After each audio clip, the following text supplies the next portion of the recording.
Hi guys, good morning. Andito ulit tayo sa fruit market. Yan, ang daming prutas na pagpilian. Saan na yung nyug dito? Bili tayo ng naka-order na ako. Kulang-kulang na 3,000 yung ano ko. Yung binili ko. Wala na yung nyug. Bibili lang ako saglit ng nyug na. Wala na.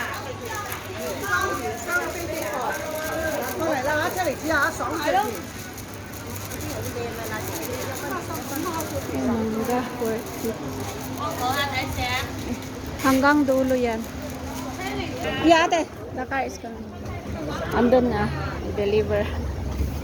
Ayun. Ayun, ayun. Dalawang box. Ito ang ating binili. Dalawang box yan. Yan ang ating prutas. Yan, ang dami yan. Uwi na tayo kasi nagmamadali na, nagpaalala ng mag-lunch. Doon na mag-lunch niya? Oo. Si mother. Yan lang, bye.